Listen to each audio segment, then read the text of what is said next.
G'day and welcome to the Grow a Small Business Podcast. I'm your host, Troy Truen. Each week, we speak with an owner who has grown a business with 5 to 30 team members to something bigger.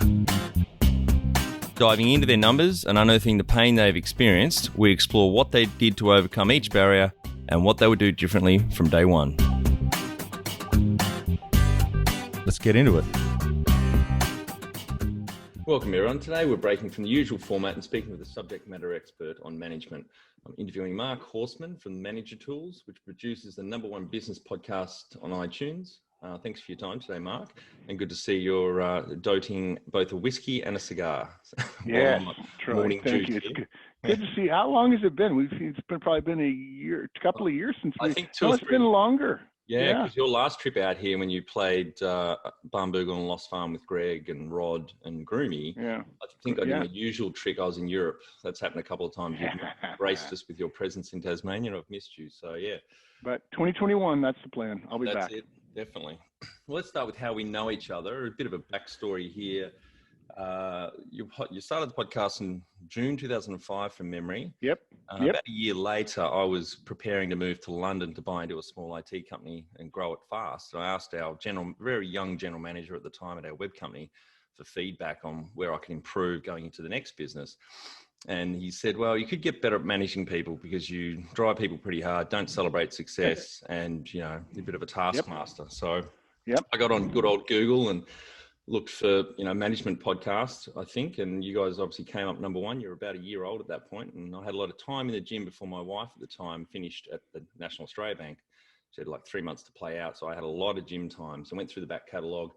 I think I told you when we were playing Barnbougle a few years ago, when I came across the disc casts on, when you explained, because I'm a high D, you're a high I from memory.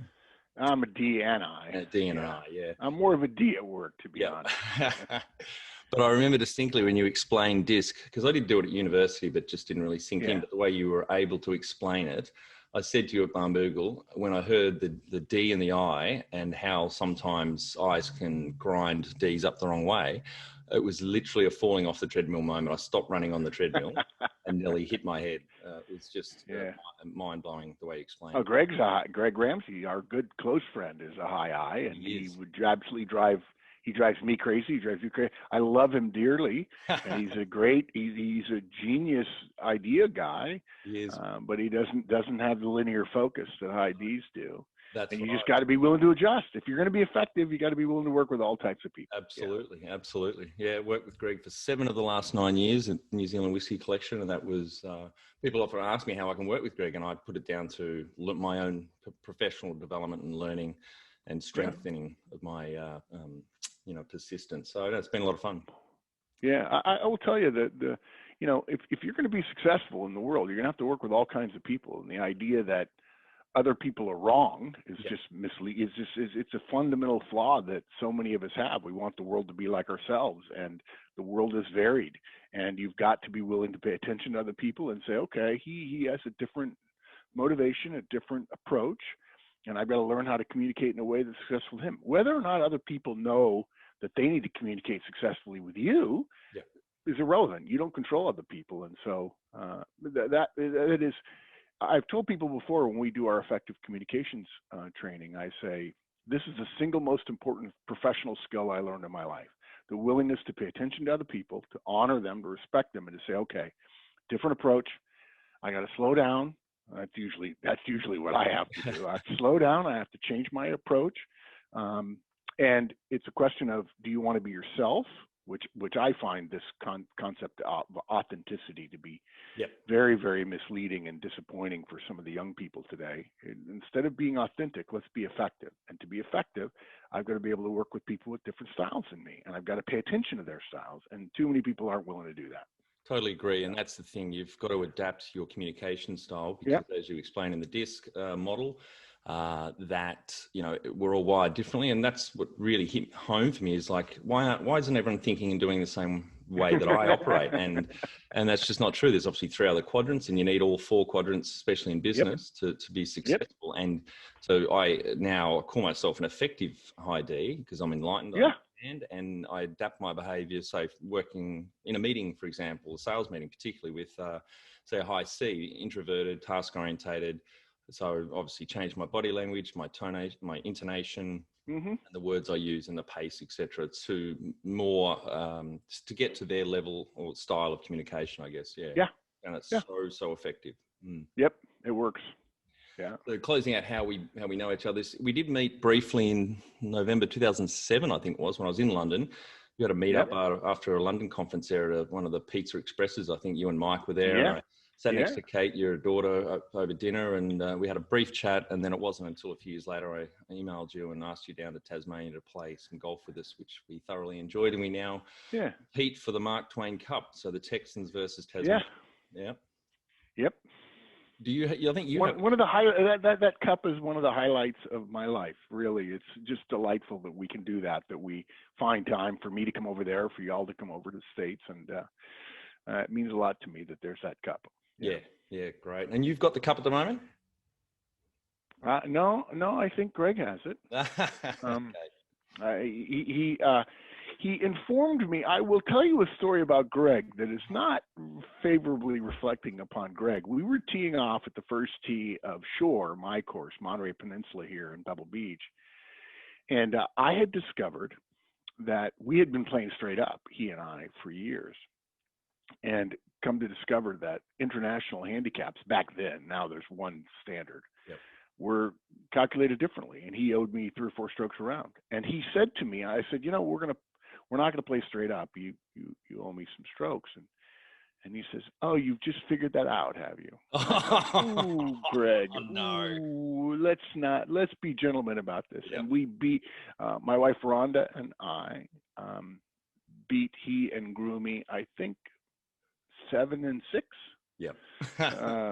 So it was a drubbing. Great. But it's just, of course, with all golf, it's just the camaraderie. And it was wonderful.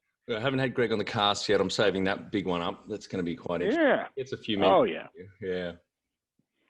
So tell us a little bit about your background and experience. From memory, you're an engineer by training. You're in the Navy. Is that right? Oh, please, really, seriously. I told a bad story about Greg, so you're going to call me a Navy guy. No. So I grew up in Los Angeles, went to school at Army, the military academy. Right. I like to joke with people. I tell people when they say, where'd you go to school? I say the military academy. And they say, which one? And I say, well, there's only one military academy. There's a naval academy, which is like belly button stuff. And then there's the Air Force Academy. But we're the original one. I went to Army for 4 years, graduated with a degree in mechanical engineering, went into the Army, served in Hawaii with Mike, my business partner. He and I are classmates from school. And then did about 18 months of special forces work in South America. If you ever saw the movie Clear and Present Danger, with Harrison Ford in South America, I was one of the guys wearing face paint in the field. Did that for a while, got out, went to work at Procter Gamble, sold toothpaste, sold a lot, was very successful. In my first year at Procter Gamble, I was Rookie of the Year and Salesman of the Year, which I'm told by my friends at Procter that it's never been repeated. Left there after a couple of years, was a recruiter for a couple of years. And for the last 27 years or so, I've been a management consultant. I started my own consulting firm, Horstman and Company. My approach was that I had never liked, first of all, West Point didn't prepare me to be a manager. The Army didn't prepare me to be a manager. Procter & Gamble didn't prepare me to be a manager, which is shocking because it's such a great company. But what ended up happening was people would come in and train or deliver to us, and they were always talking about their approach. But they had no data. They had anecdotes from their career. And if you didn't have their style, if you didn't have their MBA, if you didn't have their intellect, and there were some pretty smart people that I heard from, it wasn't going to work for the vast majority of managers. And so when I started my firm, Horstman and Company, we would take engagements and we would make recommendations, but then I would pay people to measure the results. And I would say to the client, if we don't get results, don't pay us. Which was shocking to them. But we gathered mountains of data. In fact, when I finally sold the company and I retired and Mike convinced me to start the podcast, we had data, real data on managers behaving in their workplaces for over 900,000 managers all over the world. Wow. Every continent but Antarctica. No golf, no budget, no people. Yep. We're not going there. And I'll tell you something that will surprise, I think, a lot of your younger listeners. The common wisdom today about, oh, you have to culturally different and so on. Not true. Management is the same virtually everywhere. Success is virtually the same everywhere. There are certain, not cultural differences, but there are customs that are different. How you shake hands, or certain ways that you might interact with your boss. But fundamentally, management is management. And all of our data has been gathered on all the continents. It doesn't matter if you're managing in Russia or Africa or India or Singapore or Aussie or Tassie or even New Zealand, or as I like to say, even in France. Management is the same everywhere. I mean, and I come by that from having data, comparing managers in France and in Brazil and in the US and Canada.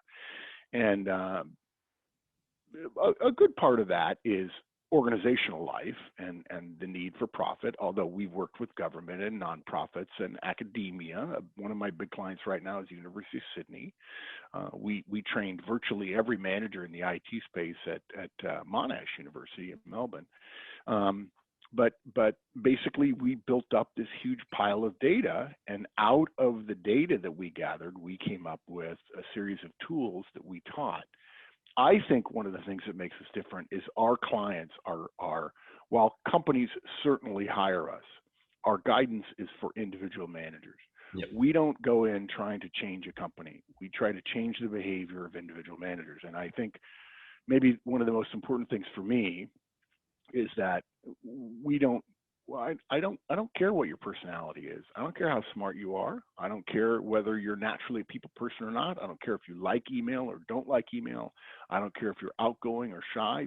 And the reason I don't care is because we have data that says it doesn't matter. Those things don't matter. Your personality, your individual predilections don't matter. What matters is the behavior you engage in. Yeah. And so we teach behaviors based on the data set that we have.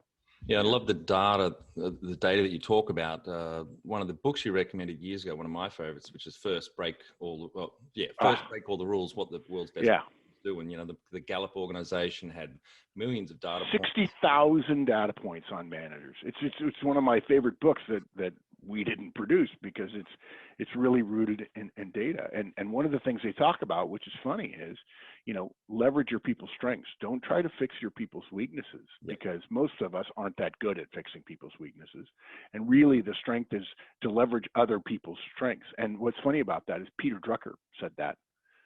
70 years ago, Peter Drucker says, all of your successes will come from leveraging people's strengths. Yeah. So Gallup just put data behind that. And Marcus Buckingham, I love the guy. I love what they did. And we'll get there. In the next 50 years, management will move toward, what does the data say? Yeah. And again, on data, you, on a recent cast, said that you actually hate doing one-on-ones. One of the key tools that I do, that you and Mike and Wendy and the team really put out there is so important. It's the core. Yeah. You hate them, but you do them because of the data. That they work. They're effective. Yeah. This is part of the reason. Look, I don't hate them because I'm married to effectiveness. That's the job of an executive. That's why Peter Drucker wrote The Effective Executive. The smartest guy to ever write about management is Peter Drucker. But my natural tendency is not to like them. My natural tendency is I'm a pretty smart guy, I think, and I should tell people what to do and they should do it. Yeah. Now, there are people who are like me and they think that's their job as managing, and I'm telling them, no, you got to build a relationship with your people. So I'm not naturally tuned to like them, but I do them because they're the most effective use of my time to deliver the results the organization expects of me. Yeah. And you don't get paid to do what you like. You don't. You get paid to be effective. Yes. And the young professionals that stick with this authenticity and say, this is who I am. It's like, no, you're a manager now, and as a manager, your first responsibility is results for the organization. All this stuff on the internet, oh gosh, it's full of bad ideas. And one of the things they say is, you should get your team to like you. No, the common thing is, oh, I should be friends with my directs. No, you should not. There's no history that suggests that being friends with your directs. You can be friendly, you can engage in friendly, you can be polite to them and kind to them and know their families and all that stuff. That's all good. We want you to be a nice person, but no, it's about engaging in the right behaviors, develop trust, talk to your people about their performance.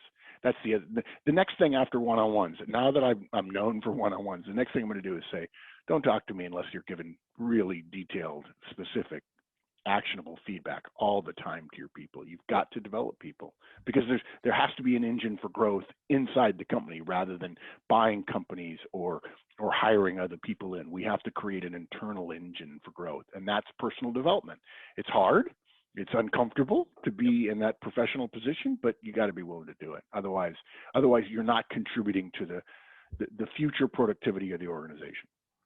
So before we move on we'll talk about the Management Trinity and the podcasts and the conferences, etc. But how can people get in touch with you? Where's the best place at Manager? The best thing, yeah, manager-tools.com or just managertools, all one word.com. They both go to the same place. And of course, you can go to iTunes or Google Play and find all of our podcasts. Everything I'm going to say on this cast today is available for free in our podcast. Yep. Right? We have, I think, 1,200 of them. We've been doing it since 2005, as you said, every week. We've been downloaded over 250 million times, which, we're not Taylor Swift, for heaven's sakes, and yet we've got that many downloads. It just tells you how uncomfortable, how insecure the average manager is. Their companies are not preparing them. Don't feel bad. Don't beat yourself up that you don't know how to manage. It's okay. You haven't been given the tools. It's all right. And there are tools out there, and they're free. And you can download probably the best one to start with for new folks is our basics cast. It's about 40 casts. It goes over the Trinity at a high level. And then we've got, of course, 1,000 more talking about all. Troy, we have a podcast called What to Do If One of Your Directs Has Body Odor. Yes. No, look, people can laugh at that. Everyone always does. But if you're the manager who has that situation come up and you don't know how to handle it, you could hurt people's feelings. Mm-hmm. You could say, well, I'm not going to do that. That's not professional. But in fact, you do have an obligation to talk to that person, and you can do it. And we tested 7 different ways to talk to people for 3 years before we finally found one that was reasonably sensitive, but yet motivated people to change their behavior. Look, it could be a health issue. It could be a personal hygiene. It could be what they eat. And people have to be understanding of other people, but you can't have people grousing about, oh, he smells bad or something like that. And so we have a podcast, and we tell you how to approach the person, how to make sure you're doing it the right way. Here's the script. We give scripts to people because we've tested the various ways. Because that, and to be clear, the reason our podcast is the way it is, because that's what Mike and I would have wanted. Yep. We wanted somebody not to say, when we approached them and said, we would go to executives and say, what should I do? And they say, oh, you'll figure it out. And they'd say, well, you need to be approachable. You need to make the right decisions. I'm like, anytime somebody gives you management guidance that includes the word to be, the idea of how you should be, run for the hills. Yep. Because they don't have an answer. They're not going to tell you what to do. And what most of us want is, help me through this. Give me some actionable things that I can do that will help. And that's what the podcast is all about. Yeah, great. I think it's one of Mike's early taglines or straplines was, there's a cast for that, which is brilliant because you've got the foundation, the basics, but then you must have such a long list still of many topics to get through. 3,000 more. 3,000 more, Troy. Yeah. And that's, if you think about it, 50 casts a year, that's 60 years of content. Yeah. I have to, before I retire, I have to get all that written. My wife says, every once in a while, she says, you have to write a term paper every week. I said, yeah, I do. Because every one of our casts, in addition to be able to listen to it for free, if you want to become a licensee of our work, it costs $200 a year. You can download all of our show notes, which is like a white paper for every cast. So you don't have to listen to me tell stories and try to make it interesting. You can just read the guidance. It's like a chapter of a book that says, do X, do Y, do Z. This will happen. And then you, when the direct says this, you say that, because we've tested all that stuff. It's very boring. It's very mundane stuff until you're the person that has to do it. Yeah. And so, and in fact, we have trademarked the phrase. We own the trademark too. There's a cash for that in the United States. Great. So, yeah. And in that licensee content as well as the interview series, isn't it very valuable? And it is. The tool that helps you generate questions for interviews as well. Yeah, yeah, the interview creation tool as well, both sides of that equation. So if you're a manager, I mean, I have to tell you, Troy, if you want to improve your management abilities, hire better. Yeah, I mean, definitely. and too many people hire fast. We just hired a new presenter because we're going through a growth spurt, in part because of post-COVID. And I think I interviewed him for over 30 hours. Now, that's a lot. That's more than most managers can deal with. But the idea that a manager can interview somebody for an hour and make a decision is ludicrous. Yes. We have data. We have all kinds of data about how long.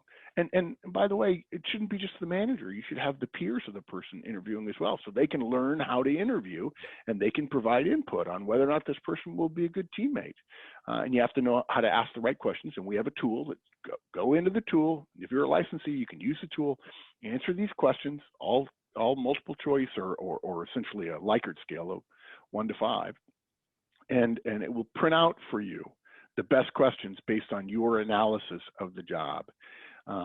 And I think it's been used over 75,000 times in the last 3 years. That's incredible. And I challenge anybody, do that, take 45 minutes, fill out the survey, and look at the printed document that will tell you how to introduce the interview and the exact question to ask, what to look for in the answer, places to take notes, and tell me that that's not going to produce a better result, a more detailed, a more competent and quality result out of an interview, rather than just sitting back and having a chat. Having a chat with people is embarrassing as a criteria for whether or not you're going to let them in. Something else about that. If you raise the bar for hiring, everyone on your team knows that that person went over that high bar. Yep. You'll get more trust on the team if you tell people it's not easy to get hired here. But, oh no, we've got to hire fast. We've got to hire fast. Well, you can hire fast, but also do a lot. Spend 10, 15 hours over the course of a couple of weeks to make a decision. And the only thing, as you've heard me say before, the only thing worse than an open position is filling it with the wrong person. Yeah. Because once they're in, they're hard to get rid of, and now they become a drag on productivity. Yeah, I think it was a Harvard Business Review article I read some years ago saying it's something like a 10-fold cost. All the hidden costs around a mishire. I have not seen that article, but I wouldn't argue one bit. Yeah, 10-fold cost of their annual wage. And as you say, Mark, and I totally agree with, recruitment is the most important thing a management does, because if you don't go upstream and get that right and fuck it up, basically, as you've said, getting a B or a C player in, or someone that's toxic and a B or C player is just detrimental to performance of the team. You mentioned toxic. I tell people there are 2 reasons to fire somebody. They're not doing their job. Now, I'm not saying that we want to fire people. I'm saying if you're going to fire somebody, you should throw up the night before if you have a heart. But there are 2 reasons to fire somebody. Somebody who doesn't do their job, assuming they've got reasonable metrics and you've been clear with them about performance and you've talked to them. And the other reason is they tear down the team. Yep. These people who say, well, he's arrogant or he's a pain, but he's so good at his job. No, it's not going to. And smaller the company, the more that person's effect is magnified. Don't do it. Do not do it. Yeah, I've had a few business owners on the cast speak about that when I ask about adding people to the team, et cetera. And they often say, a lot of them do say their mistakes are leaving someone toxic in the team, or hiring too fast and not waiting for the right person, and not recruiting well enough, like not bulking out their procedures and the questions. Yeah. Now, I would also say another thing is that, okay, people are saying, well, gosh, I gotta have somebody. Okay, well, as I like to tell people, when Noah built the ark? Before the rain. So if you're a business owner and you think you want growth, you need to be outside of your company, building relationships with people and thinking about them as coming to your company, and getting to know them and getting to know them personally and socially, so you can determine whether or not they're generally in your area. If they don't have the skills, that's one thing. But if they're aligned with you, as often is the case, because people tend to associate socially with people who are in their industry, you get a good read on people. And then what you'll find is people will say, you've got a great company. I'd love to talk to you about coming to work there. And that completely changes the idea of going to a recruiter and having them hoping that they'll find somebody that you've never met to fit into a 5 or 10 or 20 or 50 person company. Oof. Yeah. Dangerous. Yeah. And also from memory, one of the casts years ago, you mentioned you've done over, at that time anyway, over 12,000 interviews yourself when you were Yes. doing that recruitment. Was it for Yeah. ex-service people Yeah. Yeah. placing out Yeah. of service? Absolutely. Yeah. Yeah. And so I interviewed and interviewed and interviewed and interviewed, and I have thousands of hours of video. And then a big part of my consulting firm was me consulting FBI, CIA, the White House, you name the big company, teaching the managers. In fact, one of the things I was famous for or infamous for was I started giving talks at the MBA schools in America, Harvard, Wharton, Stanford, Duke, Kellogg, and so on. And then the companies who were clients of mine said, "Hey, I heard that you were teaching these kids how to interview." I said, "Yeah." They said, "Can you teach us how to beat your preparation of the kids?" I said, "Sure, I can." And then the schools hired me back and said, "Can you tell them how to beat the interview?" I said, "Sure, I can." So and they would joke, "You're making money on both sides." I said, "Look, both sides need help. Yes. These young MBAs, they're super smart, they're ethical, they're good people, but they literally don't know how to interview." I mean, look, I think our longest podcast is how to shake hands, which people shake their head about. But let me tell you, there are a lot of bad handshakes in the world. Yeah, that's and a really old handshakes one. matter. I remember that one. That's a really old one. Yeah, yeah. So we might just outline the management trinity, you and Mike being engineers, of course. There are 4 in the trinity: feedback, one-on-ones, delegation, and coaching. So yeah, and go. Sorry. So let me give you the derivation of that, because it's worthwhile. It's not that we came up with that. First of all, we came up with the tools, but in fact, it's derived from fundamental management science 101 that the vast majority of managers don't know. The first thing is, you as a manager are responsible for doing 2 things. The first thing is results. Don't kid yourself. It's not about your team. I mean, that's important. I want you to build a relationship with your team, but the first thing you have to do is get results. If your team loves you, but you don't meet your numbers, you should get fired. Yes. That's the organization's approach. And you may not like that, but that's the way the organizations today are built. Now, so results are first and retention is second. Those are your 2 watchwords. Can you get what we call sustainable results? Can you grow the business for your boss, assuming your boss has been clear with you about what her results she expects you to achieve? And then you have to do it in a sustainable way. You have to do it so that you don't burn through people. Us IDs, you and I, we could burn through people pretty quickly. All right, if we accept that, and by the way, you can not accept that if you want, but you're arguing with Management Science 101, well-established results and retention. Then you have to ask, okay, well then what should I do to achieve results and retention? Well, in fact, that's known too. This is old management science. There's a list of about 15 behaviors, the top 4 of which represent 75% of the weight of the full list of 15. Yep. And those top 4 are know your people, which we measure by trust, talk about performance, ask for more. In other words, when the company grows, the first way you grow the capabilities of the company is not by hiring more people. You grow the capabilities of people internally. And then lastly, you push work down. Now, we say it's a trinity because the first 3, know your people, talk about performance, and ask for more, are the purview of the manager, and they benefit the team of the manager specifically. The 4th one, push work down, we call it the silent partner in the trinity, is actually there for the organization, because the organization doesn't want problems created at one level to be solved at a higher level, because that's expensive. We want problems solved at the level they're created at. So too many managers get in this habit. In fact, managers talk about, well, I'm a firefighter. And so they get addicted to this idea of my people bring me problems and I solve them. And they're fundamentally backwards. They should be saying, no, you solve that problem. I'll give you some guidance, but you go fix it. So you'll know what happened and how you'll fix it. So when you get to my level, you'll be able to teach other people how to do it. See one, do one, teach one, as it is, come out of the medical profession. So push work down is the 4th part, and a manager has to do it. An organization can't do that. It has to happen at the manager level, but it technically really benefits the organization. Okay, all we did in my first company was said, okay, if we know those are the behaviors, what can we do to help managers achieve getting to know your people, talking about performance, and so on? So what we did was we started testing various tools that would help managers. For instance, and even in the case of one-on-ones, how do we help managers get to know their people? And too many managers say, oh, I know my people, I talk to them all the time. But in fact, when we measure that, no, they don't.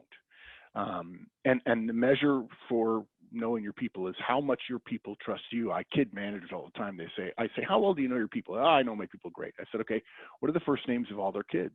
Yep. Almost nobody knows that. Now, that's an interesting sort of amusing proxy. I'm not suggesting the manager's job is to get to know his or her people's kids' names. But if you don't know their kids' names, that tells your directs something about how interested you are in them. Yeah. Now, you may be wanting, young manager, young Jedi, to get ahead. But the way to get ahead is to deliver results. And there are more people reporting to you than there are of you. So you can't do it by yourself. You've got to figure out how to leverage your people. And you're not going to be able to leverage your people unless you build trust. Psychology tells us this is not me. This is all not me. It's all just management science 101. If you want to build trust with another person, you've got to communicate with them frequently about things that are important to them. Mm-hmm. That's the nut, right? Well, to do that, you've got to make time for it. If you go down and just talk to your people whenever you want, what happens is you end up talking about what you want to talk about. It's a one-way street, and that's what I love. It is.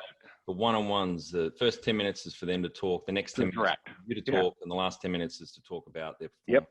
Yep. Yeah. So what we did was, in fact, I tell people all the time, we tested this. The first one-on-ones we taught was manager goes first for 15 minutes and the direct goes second. It didn't work. Yeah.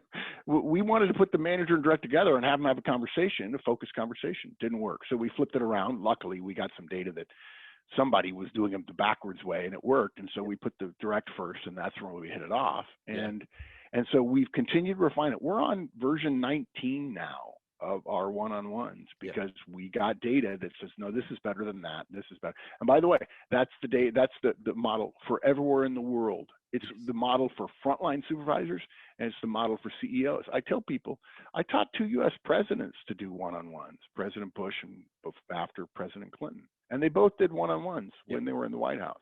I mean, seriously, if the president has time for one-on-one, so does any manager that I know. I at one point, 83 CEOs of the Fortune 500 were doing one-on-ones our way. Guys I had coached and gotten to the top, and they were doing one-on-ones our way.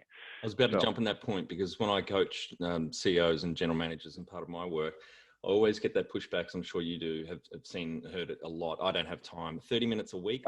Report? Are you kidding me? I'm so busy. Yeah. And one of the casks, there are 3 powers in the workplace. Yes. Title, role power, relationship power, and expertise power. Yeah. Well, when you study those at any length, and there's been a lot of study, not my study, although my company contributed to some of it, but management science says in terms of effectiveness, 85% of your power comes from relationship, how much your people trust you. 5% comes from expertise, and 10% comes from your role power. If all you think you have is role power, you have very limited ability to get things done, and you're not going to drive people to top performance. And for the audience, role power is I'm your boss too, as I say. Otherwise, you're managing which is very exactly. Yep.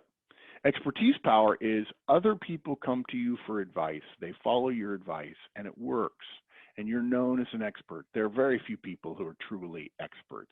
And you don't really get expertise power in management skills. You get expertise in your specialty, whatever it is, engineering or math or sales or marketing or whatever. So you can spend all your time on role power and expertise you want, but you're still only playing in 15% of the pool. The 85% is building trust. And by the way, the more you use role power, the more you have to supervise more closely, and you don't have time for that. Yeah. Regarding time, we have a standing guarantee. We guarantee anybody who does one-on-ones our way will get more time back in their calendar than they spend in one-on-ones. And the reason why is because when the trust builds, your directs don't need to come to you as often. I'm not suggesting you don't want to talk to your directs whenever they want to talk to you, but when you spend time with your directs every week, when you say you're going to have time with me every week to talk to me about things, the interruptions will go down, the trust will go up, and when trust goes up, your directs will make more decisions on their own, and you'll be able to either tell them that was good, and then you don't have to get involved, or to tell them, hey, that wasn't good, and here's how you can do it better. And if they trust you, they will listen to you when you have both positive and negative feedback. Yes. Yeah, absolutely. Yeah. Absolutely. Yeah. Anything else around the tools or the costs you want to say? I will say about feedback.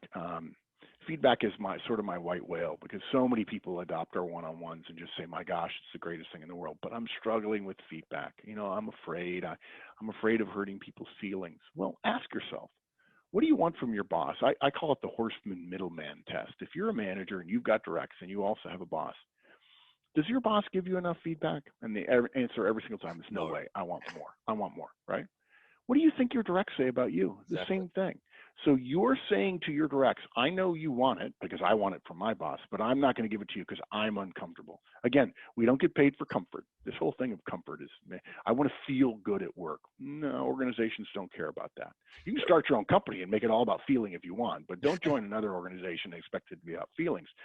Sorry, that reminds me of a Stephen Covey quote. We judge ourselves by our intentions and others by their behavior. Yeah, exactly. And our intentions are always good, always noble. And then we see behavior. And what too many managers do then is, well, look, the popular nostrum right now is sit down with your directs and have a discussion with them about their mistake and understand their point of view. No, absolutely not. The organization does not want you talking to your directs about the mistake they made and understanding it and doing a root cause analysis every time, because the organization doesn't have time for that. You do not. There's too much good and too much bad, and you're going to have to give more feedback than you can do. And by the way, we've tested it. We tried that model, and what we discovered is that directs, when given a chance to defend what they did, leave the conversation saying, I showed him why what I did was right. But it doesn't matter whether the direct thinks it was right or not if it led to less than great results. Yeah. The output is what matters, not the input, not I felt good about what I was doing. I don't have any problem with you feeling good about it. What I have a problem with is you saying, because you felt good about it, I want to do it again. Not if it doesn't produce results. I treated that customer well, but he didn't buy. Well, if you keep doing that, you're going to go out of business. Yeah. So you've got to figure out how to engage in the right behaviors, the effective behaviors, not the comfortable behaviors, not the easy behaviors, not the behaviors you think, but you've got to be willing to change your behaviors to be effective, and effectiveness is around results, as I said before. And what I love about the feedback is you talk about future behavior. What can you change? What can you do differently so this doesn't happen again? If it's adjusting feedback or negative feedback. Right. Really, really powerful. You don't harp on about them making a mistake. As I talk, the managing by exception rule. Someone's done something well 10,000 times, and they make one mistake, and then the manager just hones in on that mistake. You guys really talk about balancing that up. Feedback is not a dirty word; it's positive and adjusting. Yeah. Everybody thinks it's only negative. That's right. Exactly right, because of the emotional content. And the fact is, we followed a group of about 2,000 managers. And finally, when we stopped following, we were down to like 1,600 because they had retired and moved on. And the very best managers in that group averaged 9 positive feedbacks to every 1 negative. Wow. The solution to negative feedback is not to master the feedback, although we have a model that we've tested over 500,000 times that works great. The solution is to build up enough trust and then give more positive feedback so the direct doesn't think you're waiting around for them to make a mistake. If they see you noticing things, they do. And I tell people all the time, because you're probably inheriting somebody who worked for a boss that all they only gave was negative feedback and all they did was wait until there was a pattern of behavior, stop waiting for patterns. When somebody does something good, tell them. Yep. Now, people are going to laugh at us for this, but I'm over the laughing. I'm 60 years old. I'm planning for my retirement a second time. And people say to me, well, I don't want to thank people for doing their job. And I say to them, why not? If they're doing their job, thank them for it. If they show up on time, if they meet a deliverable, if they make an extra phone call to the customer, if they spend a few extra minutes helping a new guy or gal learn something, tell them, hey, you know what? When you do that, that's helpful to me. Thank you. When it's helpful to the organization. That took less than 10 seconds, and it's so powerful to the person recognized. Yeah. So, hey, can I give you some feedback? When you're late, I worry about you. Can you be on time next time? And by the way, negative feedback and positive feedback always have the same tone of delivery, and the delivery tone is positive. Why? Because we're smart enough, we're professional enough, we're mature enough to have forgiven the person. Now, look, if you're a boss who can't forgive mistakes, you won't get very far. You can't drive people hard enough to overcome that. So if you can't forgive, it'll come across that you're pointing out their mistake. When my people make mistakes, Mike has a saying, he says, if I can't chuckle when I give negative feedback, I don't give feedback because I'm not mature enough to keep that direct from being fearful of my anger and my role power. Anger and role power together is a bad mix. And so you learn very quickly, they made a mistake, let's forgive them. And hey, can you give some feedback? When you do it like that, it's not helpful. Can you do it better next time? And you could also say, I believe in you. It'll be fine. And when they argue, well, you don't understand. So you know what? You don't need to argue. We're not talking about the past. I'm picturing you doing right in the future. I'm over the past. There's nothing I can do about what happened 2 hours ago or 5 hours ago or yesterday. Doesn't work. Simple but powerful. Yeah. 10 seconds, literally 10 seconds. Yeah. So when people tell me I don't have time to give feedback, I'm like, no, yeah, you do. You just don't know what you're doing. Yeah. I mean, I love you, but you don't know what you're doing. So I highly recommend to the audience and people that I coach and work with in several businesses, obviously the weekly podcasts, the conferences also, and you've got 2 books now, I believe. I've read The Effective Manager, but the more recent one's on recruitment, isn't it? The Effective Hiring Manager. Yeah, it's not exactly recruitment. Recruitment would include sourcing, right, and building your bench. We don't get into that, but everything from the moment that you have a potential candidate, how to screen resumes, how to screen social media, how to screen in a phone screen, what questions to ask in a phone screen, how to ask questions. We teach exactly how to ask questions. We teach how to create your own questions if you're not going to use our interview creation tool. We teach you how to ask behavioral interview questions. We teach you how to listen for behaviors. Because that's what you want people to have as behaviors, not ideas, not thoughts, not emotions, not attitudes. We don't hire. Look, it's good to find a person with a great attitude, but what really drives organizational success and results and effectiveness is behaviors. And behavior is believable. Yeah, behavior is believable. Yeah, and when you tell me, well, I meant well, the road to hell is paved with good intentions. The road to bankruptcy is paved with good intentions. Yeah. So we teach everything, every single step. We tell you how to structure an interview day. I think we even tell them how to do we do tell them how to do a Zoom interview as well. I interviewed the person we just hired. I had met him once, but the entirety of my 20 plus hours with him, and he's going to be with us for the next 20 years, 25 years, so I think 20 hours is completely reasonable. Absolutely. But I spent that much time with him on Zoom. And it was just he and I'm asking questions and he's answering and I'm probing. I think I spent 5 or 6 hours asking him just one question, which is tell me about yourself, and digging into why did you make that choice? Why did you choose that school? Why did you choose to do that job rather than this job? Why that behavior? Why this or that? Because if I understand his behavior, you say behavior is believable. The behavioral interview, which is the standard in the world today, I like to say that behavioral interviewing is the second worst form of interviewing, and all the others are tied for last. And you should know Google and Facebook and Apple, they all use behavioral interviewing. Everybody does. And the idea is your past behavior is the best predictor of future behavior, and future behavior is what organizations want. Yep. Yeah. Yeah. Yeah. It's not rocket science. I mean, the beauty of it is, I tell people, the average manager isn't very good at his or her job, but there's a great upside. Yeah. And it's just behavior, and it's available to everyone. It doesn't matter how rich or poor. It doesn't matter what your schooling is. It doesn't matter whether you have an MBA or not. Don't care about any of that. I care about the effectiveness of your behavior. And by the way, that also bodes well for diversity.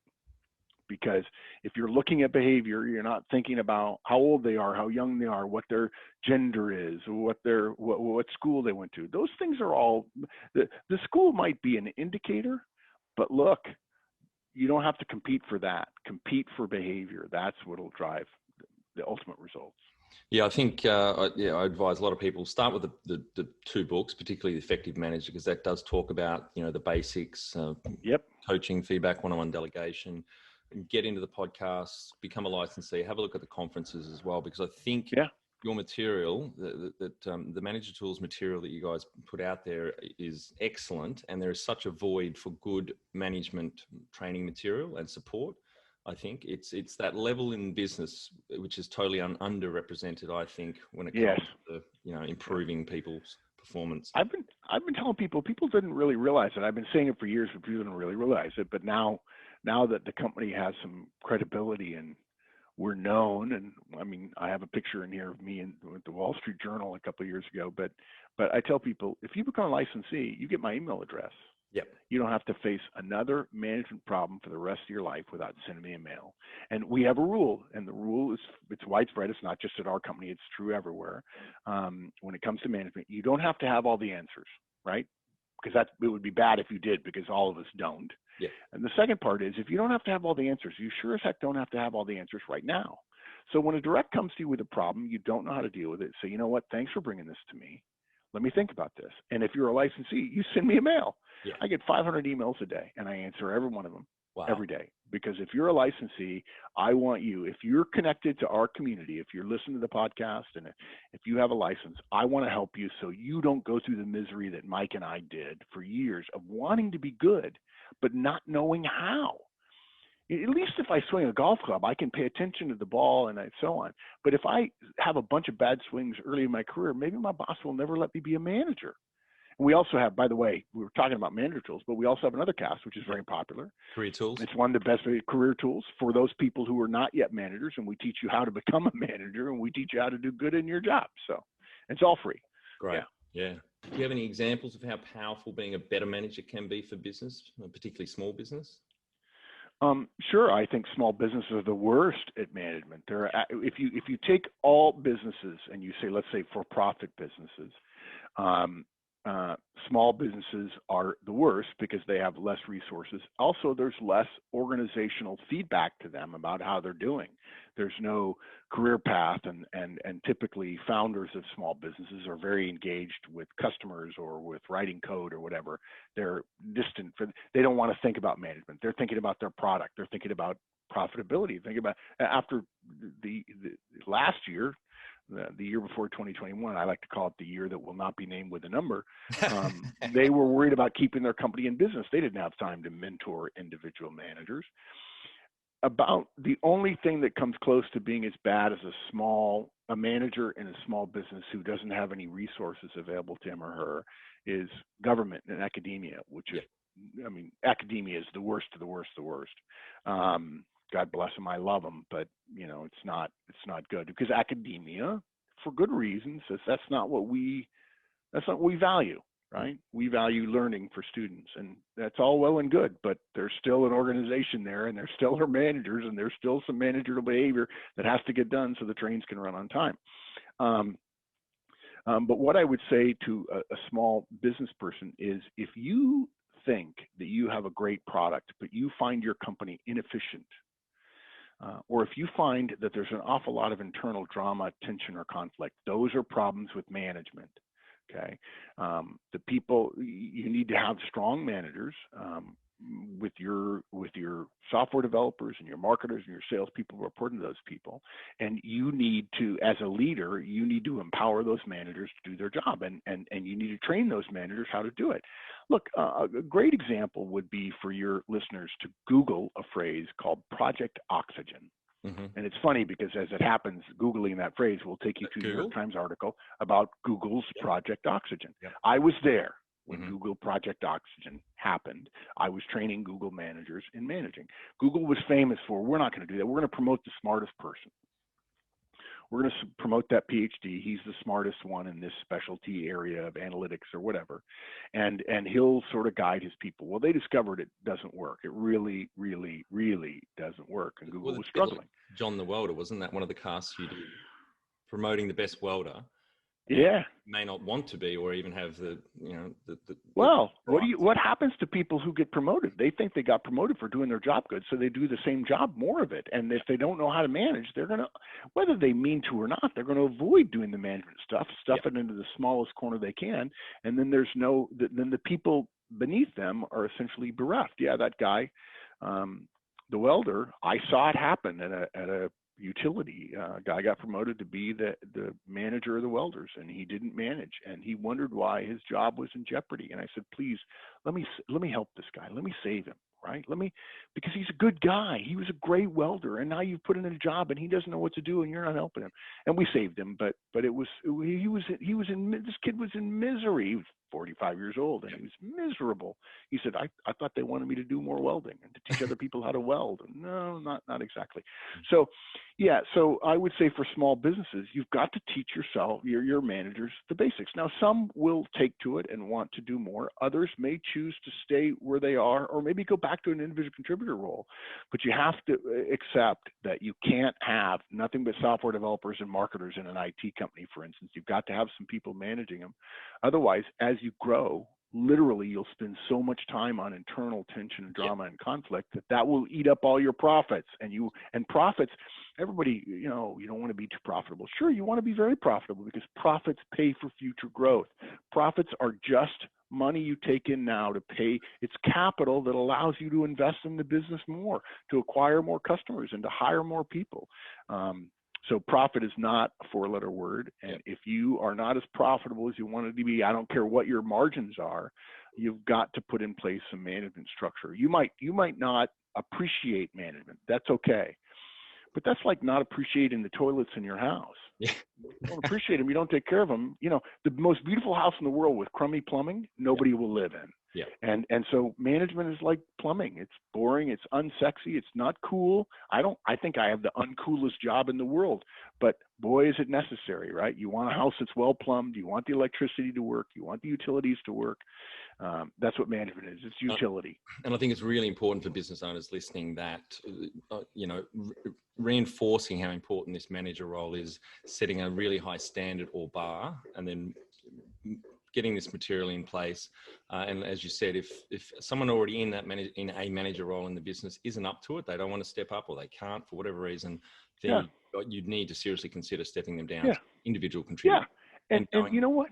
Yeah. I agree. And I'll tell you something else.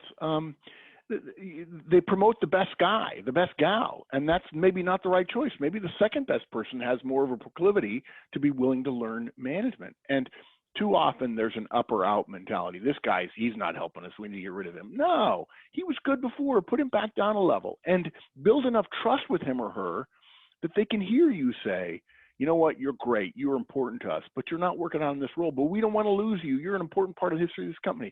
Step back in an individual role. You'll be able to help the new guy when he comes in, or new gal when she comes in. And I would argue the first choice is always to promote somebody within. Yes. If I always feel like the managers are coming from outside, I begin to lose interest in the growth of the company because I don't see a future for me in the company. Yeah, you can become a fellow. You can develop as an individual contributor and have more influence in the company without being a manager of people.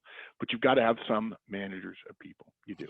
Yeah, and getting the management structure, the organizational structure, particularly for fast growth, because we have a lot of fast growing small businesses on the cast, really paying attention to that, getting this infrastructure in place and obviously pruning it and fine-tuning it every month or every quarter. It's so important to push down that noise that comes from so many people working together, new people coming on if you bring outsiders in. And as you said before, one of my favorite quotes, all that conflict from the people, one of my favorite quotes, I think it was your father's Texan saying, which is the definition of conflict is two people in the same county. Yes. That's right.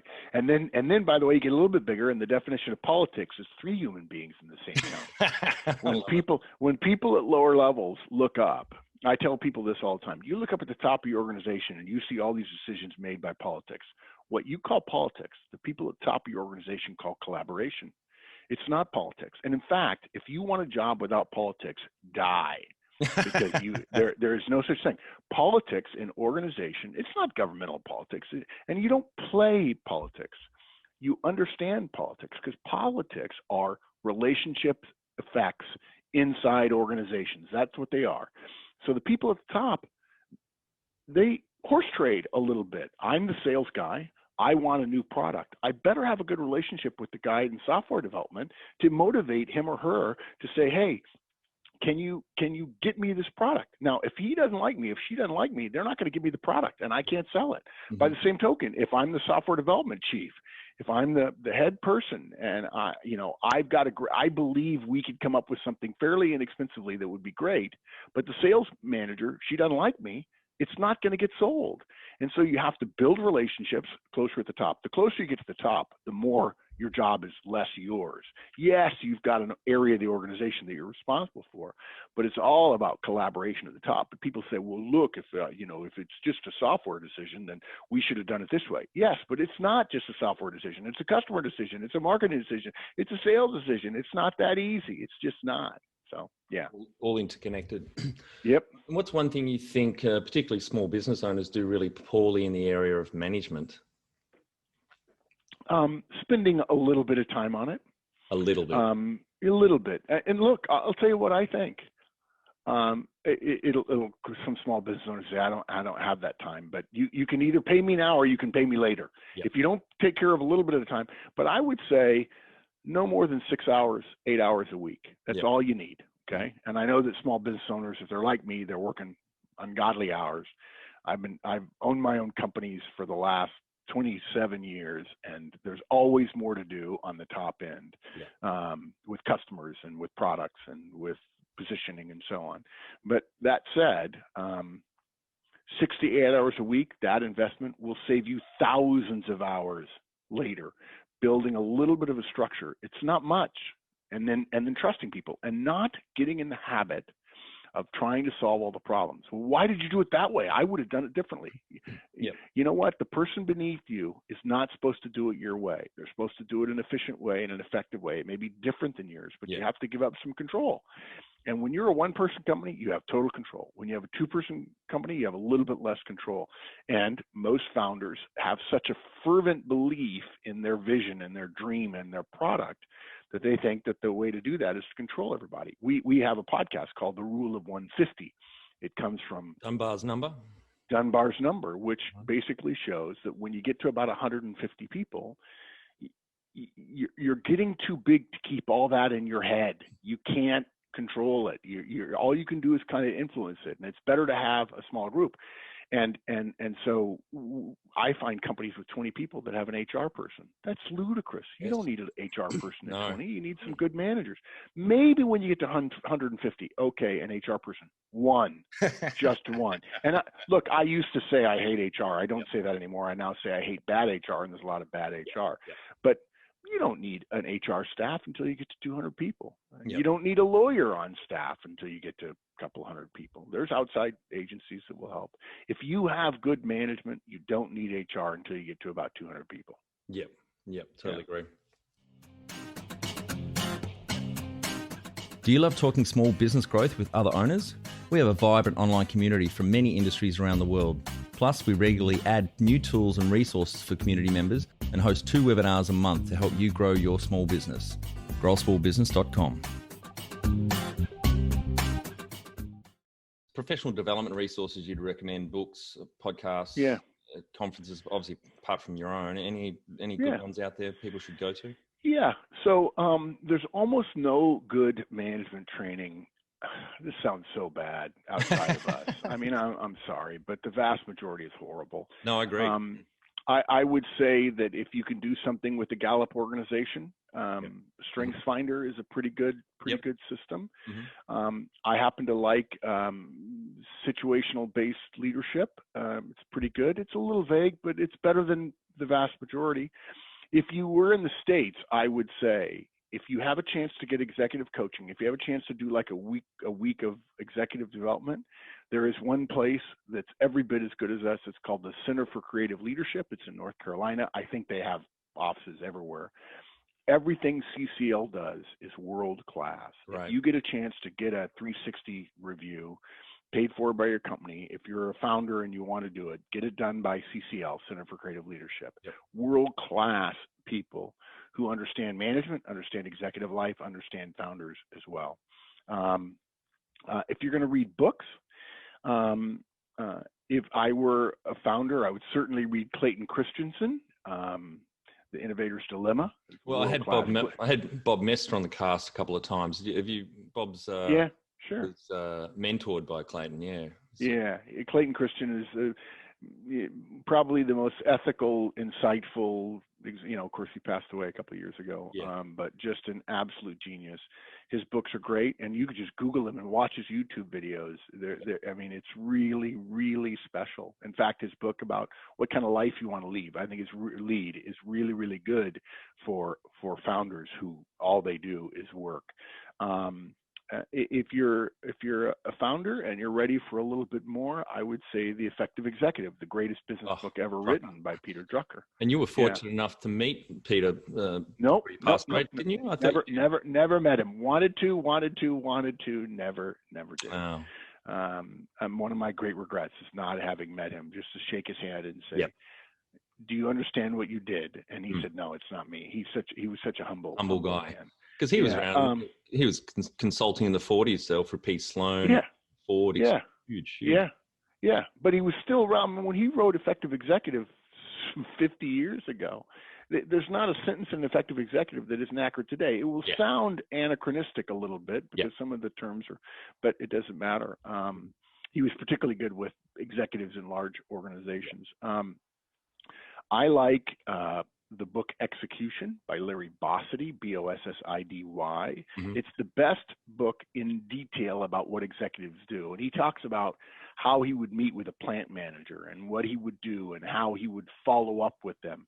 He spends over 40% of that book is about people. Yep. Most people don't know this, but if you're a CEO of a billion-dollar company, you spend about 25 to 35% of your time on people, not on strategy. You've got other people worried about strategy because you know that's the engine. Yep. So Execution is really good. Look, it sounds really corny, but too many founders have an idea that's valuable, and they don't realize that Horstman's first law is all about people. So I would say another book they need to read is How to Win Friends and Influence People. Yeah, that is a great one. Yeah, it's just a really, really good one.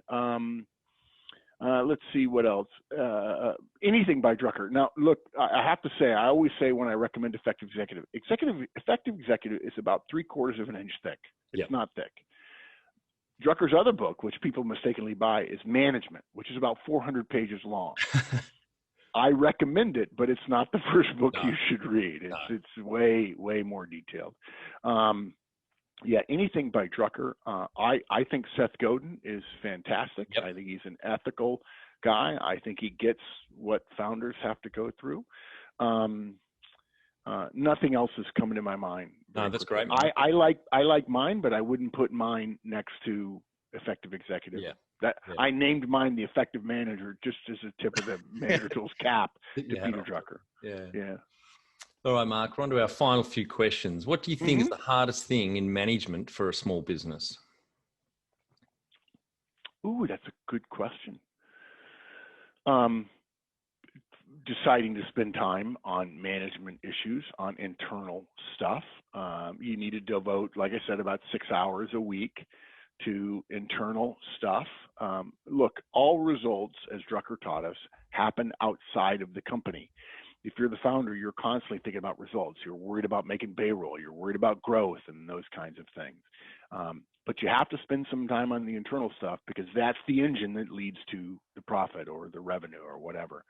So probably it is justifying spending the time. And as I like to say, you can pay me now or you can pay me later. If you don't spend the time now, you'll regret it later. You'll end up with a really spaghetti-like organizational structure. And then those people who were along for the ride, you're going to demote a couple, you're going to fire a couple, and you will spend a year recovering from the bloodbath that you create because you didn't spend 5 to 6 hours a week as an investment in building this internal engine. The engine is not your brain. It's not. Because your brain alone, it doesn't matter what you think, it doesn't matter what you say, all that matters is what you do. And you have to deliver products, and you can't do it all yourself. And so to learn to scale, a la, The Innovator's Dilemma, Clayton Christensen, takes an internal structure and some basic principles. I will also say this. We have some data which suggests that being nice, being a kind person is correlated with success. So being a founder does not give you the excuse to chew people out, to be rude, to be demanding. There are times when you can be demanding, but knowing everybody who works for you and talking to them and trying to spend time with them and just saying hello, how are you and how are you doing? Not because you have to do anything about what they tell you, not because you have to listen to their concerns and their complaints and their fears and their worries, but you don't have to do anything. You need to give them a chance to talk to you. People like to be connected to the founder. I tell people all the time, I worry about the cult of Mark at Manager Tools. That's why I'm going to gradually retire, so that people hear my name less and less. You'll start hearing me less and less on the podcast. I'll still write the Manager Tools podcast, but you'll hear me less and less on it, because I want people to hear other people's voices, like Kate and Sarah, who run our client and public businesses, so on. Yeah. Yeah, and I often say, Mark, in my coaching and on this cast a few times, that I believe that people are the hardest thing in small business, and where the value is at. Because you can't do it on your own. Excuse me, because you can't do it on your own. Yeah, you can't. You can if you just stay a one-person company. It's no problem. But people don't want that. They want to build an organization that brings in a lot of revenue. Isn't there's a company? It's an Aussie company, Atlassian. Oh yeah, yeah. Do you know that all of their managers use our stuff? No, I did not know that. Yeah. Oh yeah, they've all been to our training. Their founders are big fans. In fact, there's another one, a mail software. Active Campaign. Active Campaign. Yeah. They've all been to our trainings. They're an Australian company. Yeah. Oh, yeah. And they're all. Phenomenal. And here's the thing: everybody knows them, but they don't know us. Yeah. And they came to me one day and said, "We need help." And I said, "Sure, I'm happy to help." And they came to one of our Sydney conferences, and I'm still in touch with them, and I'm thrilled that I met both the founders, and they came, and I said, "You've got a pretty successful company here." He says, "Yes, but don't tell anybody. It's we've got problems inside." And I said, "Yeah, you do, and it's okay. Everybody does. It's fine. It's all right. In fact, tell people you're trying to work on the internal stuff." And they're lovely people. And they are. A couple of my mates here in Hobart, Tasmania, own a couple of tech companies, and they know Mike Cannon-Brooks and his business partner, the two founders, from before they got big and started out. I think they're worth $7.5 billion Australian dollars each. Now they're in the top 10 wealthiest Australians. So very, very good. That's great to hear. And it's Manager Tools. Sorry, was that? It's Manager Tools. Yeah. I just want a small credit because look, we're plumbing for them. Yeah. We're not the revenue, but we're the plumbing, so that the revenue gets turned into profit. Yeah. And where should listeners start with the vast content that you and Mike and the team produce? To small business owner or leader. Can I tell you a story? Yep. I know we're over time, but I have to tell you a story. So when we started putting out podcasts every week, there were a group of people would tell their friends, and we grew very quickly. And we launched our first podcast the day before iTunes announced support for podcasting. So we were there first, and we've always been a darling with Apple. And people were listening every week, and it kept growing and growing and growing, and millions of people every month. Now we're up to like 3 million people every month that listen to podcasts. Mm-hmm. Well, people would join 5 years later, and they had 5 years, so they had 250 podcasts to listen to, and so they would listen to one on the way to work and one on the way home. And I would get these emails from people that would say, I found you. You've changed my life. It's so much better. It's free. I can't believe it. And then they would say, but I've been listening 2 times a day now, every day, and I've caught up. Would you please start producing podcasts every day just for me? And I would say, oh, sure. It's so easy to write a podcast and record it and put it out there when the caliber has to be so high and high quality and so on. I mean, they're 40 to 60 minutes long, aren't they? But they're absolute gold, and a shit ton of preparation obviously goes into it. You spend a lot of time writing, crafting. They're very, very professional. Yeah. So 30 to 40 minutes is usually the norm. Some are 25, some are an hour. If it's more than 50 minutes or so, we tend to break it into 2 parts, which people don't like, but I don't think people can just listen for whatever period of time. Some things are harder to condense into 30 minutes, like succession planning, for instance. But I tell people all the time, if you want a great 30-minute podcast, it takes me 5 hours to write it. Right. Everybody else's show notes podcast show notes are created after the fact with sort of bullets about this is what we talked about. Mm-hmm. Ours are already written in advance. Now, we don't read the podcast. We talk about what's in the podcast. We cover all the key points. But yeah, so, and that's the beauty of a licensee. You can download the show notes, so Yep. you don't have to listen. But I tell people all the time that the place to start is with the basics. Yes. Particularly if you're a manager. If you're Yep. not, we have a career tools basics that gives you the basic things that you need to do in your career about results. For management, it's results and retention. For your career, it's results and relationships. You've Mm-hmm. got to build relationships across, up and down and outside of your organization, because even if you're not a people person, you've got to have relationships. That's right. There's You've no got excuse. to know a lot of I people. love that tip Yeah. I picked up from you years ago in one of the casts. Just pop a little reminder in your calendar every quarter or monthly, whatever frequency you want to do. Reach out to people in your network, Yeah. whether they may be someone that you may be thinking of hiring in the future when you grow into that space, Yep. or jumping to another company. Yep. So valuable. Yeah, With that it helps case. your career. It could help their career. And the problem is that nobody does that. Remember, Noah built the ark before the Yep. rain. Mm-hmm. You don't stay in touch with these people. You love the guy. You respected her or him, and she's a wonderful person, and you lose touch. And then suddenly you realize, I need to be able to ask them a favor. But now it's a cold ask. Yes. Yeah. That's completely different than, I just reached out to you 3 months ago. I hope you're doing well. I think about you often. You were a great colleague, whatever. Yep. Thought about you because of what we're doing here. And then suddenly when you ask her, hey, can you, she's all ears. Of course I'll help you. You stayed in touch. And it's easy. I used to show people a picture of my Outlook thing on my laptop. I would when I was on a Windows system, I would use Outlook, and every morning I would open up Outlook, and I had like 50 stay in touch with notes. Yep.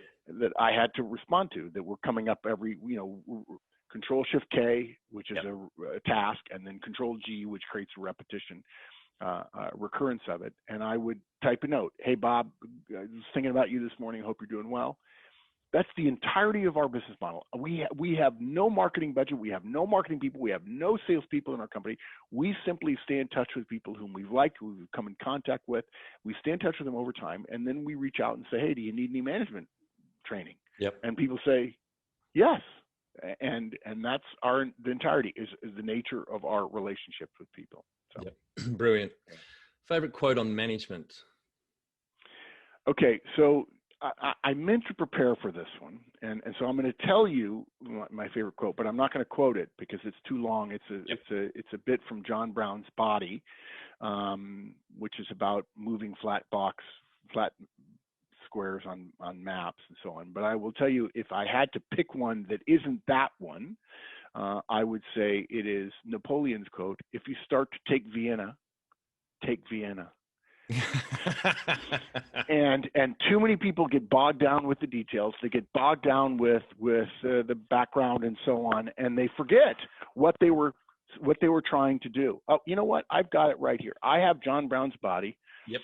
This is a first edition, first printing, signed by the author. It was a gift. One of your early casts. Yeah. So I'm going to read it to you because I really, this is a wonderful, wonderful thing, and it tells you that it's for founders too. It takes a while, but it's my favorite. Go for it. If you take a flat map and move wooden blocks upon it strategically, by the way, this book is about Civil War, the American Civil War. Mm-hmm. If you take a flat map and move wooden blocks upon it strategically, the thing looks well. The blocks behave as they should. The science of war is moving live men like blocks and getting the blocks into place at a fixed moment. But it takes time to mold your men into blocks, and flat maps turn into country where creeks and gullies hamper your wooden squares. They stick in the brush. They are tired and rest. They straggle after ripe blackberries, and you cannot lift them up in your hand and move them. It is all so clear in the maps, so clear in the mind, but the orders are slow. The men in the blocks are slow to move. When they start, they take too long on the way, and the general loses his stars, and the block men die in unstrategic defiance of martial law because they are still used to just being men and not block parts. That's my favorite. And I thank you for allowing me to find that on my shelf and read that. Thank you. But yeah, for founders, if you start to take Vienna. Great. Yeah. And Mark, final question, my favorite one. What's the one thing you would say to a small business owner starting out in their growth journey on day one? Focus on customers. Yep. Yeah, it's all customers. All results in your organization happen outside the organization. Yep. Okay. And now you have to spend a little bit of time on pruning your garden, on keeping your garden neat and straight and all that sort of stuff. 6-8 hours a week at most. That's all. But all results come from customers. The relationships you have with customers will save your company when the chips are down, like they were last year, for instance. Yeah. Yeah. It reminds me of another Drucker quote. There are only two things in business that create value: marketing and innovation. Everything else is a cost. Yes. But this is what's great about that. I'm so glad you shared that, because I try to tell that quote all the time, and people are like, marketing and innovation. Well, what Drucker means by marketing there is not marketing like advertising. It's not telling people you should buy us. Marketing in Drucker's mind is finding out what the market wants. Yeah. It's understanding what people need that will make their lives better, that they will part with their hard-earned cash for. And innovation means they're going to constantly be changing their mind, and you need to be willing to innovate to give them what they want in the future. Too many founders focus on the product they create, and some of the products are beautiful and wonderful, but the product has to evolve, or you have to come up with a new product, because it is not the product that makes you money. It is the customer's satisfaction with the product that makes the money. And so you have to constantly be talking to customers. What do you need? What do you want? That's where success is, outside of your organization. Yeah, I'm just looking for this great quote. You may know it, sorry, from Drucker on, something like, the company does not sell what it thinks it does. No, I agree. Oh, absolutely not. It's the leading quote in Bob Mester's book. I'll find it and re-record that properly, but it's just, so succinct to the point, wasn't he? If you think your company makes money for your product, you're sadly mistaken. Your company makes money because of the value your product provides, depending upon how your customer uses it. It's the value. People part with their hard-earned money because they believe that money is of less value than what they will get out of the product that you're providing them. But what they will get out of the product is what matters. And too many people have internal systems for, let's add this feature or this benefit and so on. No, you don't need that. You don't need that. You need to go ask the customers, what do you want next? If you serve customers, you'll have strong relationships. And when the chips are down, they will say, no, we're going to stay with Manager Tools. We're going to stay with these guys because they are, as the saying goes in the American South, like ticks on a June bug, right there, close, figuring out what is it we need. They're not interested in their product. They're interested in our success. And if you don't know what makes your customers successful, then you're going to have a habit of making products that work for you, but not for them. Yeah, I agree. Peter, our editor, found the quote. So if you can chuck this back a minute ago, the customer rarely buys what the company thinks it's selling. Peter F. Drucker. Yeah. So good. So good. Yeah. So Mark, I'm going to leave with a poignant Mark Twain quote, given that we have the Mark Twain Cup between Texans and Tasmanians. And I think this is apt for our conversation today. The more I learn about people, the more I like my dog. Well, as Horstman's first law says, it's all about people. That's it. Yeah. That's it. Yeah. I have my chocolate Labrador here at my feet, so I'm going to... I'm taking for another bushwalk this afternoon. But thanks so much for your time today, Mark. It's the content that you and Mike and the team produce, and the everything you do for the training of this very important role within organisations, the management area, is just phenomenal, and really appreciative of all the effort you've done and the gold that you keep producing. And thank you very much. Troy, it's a pleasure. Anytime you need me to come back, I'm happy to come back.